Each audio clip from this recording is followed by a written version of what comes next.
You can feel a prison in the way the lights hum. Constant, thin, like a fly that never leaves. That hum is the first thing DT hears when he wakes and the last thing before sleep. The routine is everything here. The shuffle, the count, the lineup for showers. It's where small trades and quiet threats get traded like contraband. DT's been in long enough to know the map of people's faces. He keeps to himself, never the loudest, never the loudmouth who needs to impress. But some men don't leave you alone. Officer Riley is one of those. Riley smiles like he's doing you a favor while he takes it all. It started small, a passive contraband through a slot. A favor for a favor when a fight needed a look away. DT told himself he wasn't holding anything, only moving it. People call it survival. Riley calls it leverage. One evening, Mac slides a scrap of paper across the bunk, the kind that says more in the silence than any shouting could. "Riley's on tonight," the paper says, time circled like a clock waiting to strike. DT tucks the paper into his palm and doesn't change his face. Calm is the only currency that really matters. Riley likes to make the threat personal. He finds the way to drop hints. A photo passed across a table, a word in the warden's ear that hangs in the air like a storm cloud.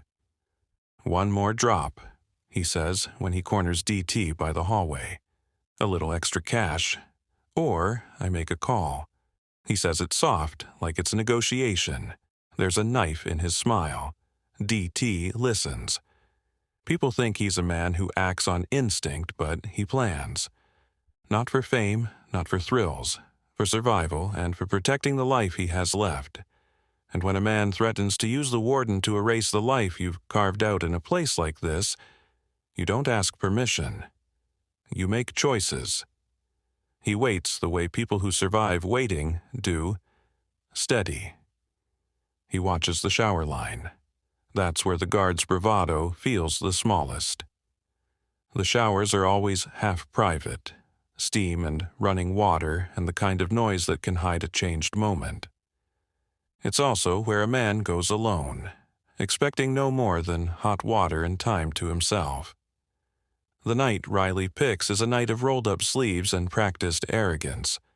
He walks the block like he owns every breath in the place. DT meets him by the corridor anyway, not shouting, not calling him out. "You want money," DT says. "You want me to move things again. You want me to risk everything." His voice doesn't rise. It never does. Riley leans in like a man who thinks his uniform gives him permission to lean into another man's life. "You don't bluff," he says. "You make it hard on me and I make it worse on you." DT nods slowly, like he's considering a proposition. He thinks about the others, Mac, the men who watch out for him, and the way prison eats reputations. He thinks about the box. The box is a word here. You don't have to describe it to know the shape it takes in every man's mind. He tells Riley something blunt. Not a threat, not a promise either. "You stop using my name," he says. "You find another way. Or you collect what's yours another way." Riley smiles like he's amused. He likes the game. He believes in the rules he makes for others. So DT plans a scene. That's what Riley expects. A scene. DT will give Riley a scene, but DT knows how to dress a scene so it looks like something else entirely. He doesn't brag about it. He doesn't whisper method. He prepares by being ordinary. He sits in the day room, shaves his head slowly, folds his uniform, and walks through the motions that make a man invisible. When the hour comes, the showers are steaming like a jungle. Men move under the water's rhythm, conversations muffled by the cascade. DT moves in with them, an extra shadow. He doesn't look for a weapon. He looks for a place where a commotion will draw a body in. He doesn't rehearse killing. That's not what this is about. It's about making a choice in the noise, about turning the tables on a man who thought he could push and never pay the price. Riley follows because he thinks he's still in control. He wants to humiliate a man in a place where other men will see. He wants to remind everyone of who runs things. Words pass low and private. Riley pushes where he can. "You always were a slippery one," he says. DT keeps his back to him, like a man taking a cold breath. Then there's shouting. A fall. A sudden scramble because a different prisoner started something at the far end, and everyone's instinct is to look. In those split seconds, everything is smaller than it was. DT steps where the shadows are thick and presses close, not to the man's throat but to his fear. He hears the guard's breath rise. He hears the metal clang of a boot.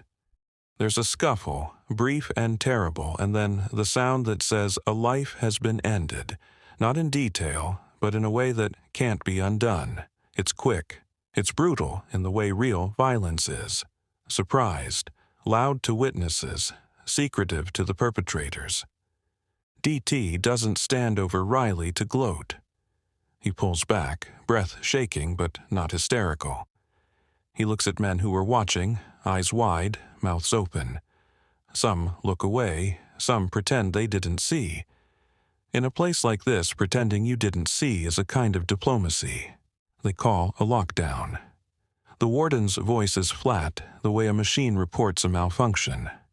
Guards barge in, the clatter making the place feel smaller. There's shouting.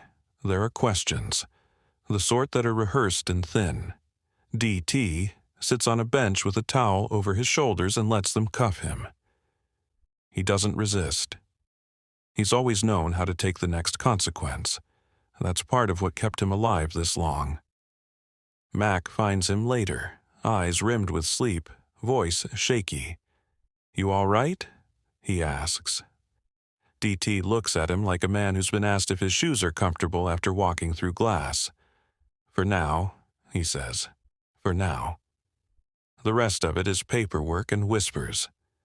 The place changes temperature as the rumor mill starts. Some men call DT a monster. Others say he was protecting himself. The warden moves like a man balancing a ledger. Orders to quiet, orders to investigate, but always the callous math of keeping the unit intact. There's no public theater. That's how prisons stay running. Bureaucracy swallows moments like this. DT spends that night awake. He replays the parts that mattered, not from pride, but from an odd human calculus. Did he do what he had to do? Could it have been different?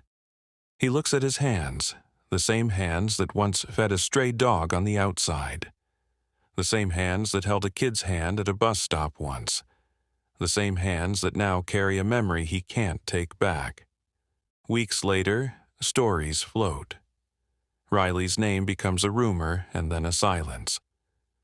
The warden's office brings investigators with blank faces. DT gets moved because people like narratives with space between acts. He sits in a different cell block and watches the slot in the door for signs of reprisal. The world, after a violent act, is a tighter kind of quiet. Less conversation, more watching. People ask if he regrets it. He doesn't have a clean answer. Regret implies you'd change the past if you could. DT knows you can't. You can only carry it forward and let it shape the rest of the days you have left. He thinks about Mac and the men he'd leave behind if things go worse, and that thought is heavier than the memory of the fight. He thinks about the guard who smiled like a predator and wonders about the life behind that smile. Maybe Riley had a wife who didn't know. Maybe he was a man with a mortgage and a portrait no one saw. None of that absolves what happened. It only complicates it. The last scene is simple. DT in the yard, hands in his pockets, not the loud man who takes up air, but a silhouette against a tall fence. He watches a storm roll in. The sky is the same color it always was, gray and relentless. People pass by and offer nothing, and that's the point. Life keeps walking. The story doesn't end with neat justice. It ends with a man who made a terrible decision to stop being a victim, and now must live with the costs. That's the thing about survival. Sometimes surviving asks you to cross lines you never wanted to, and then asks you to pay for it in ways you couldn't have planned.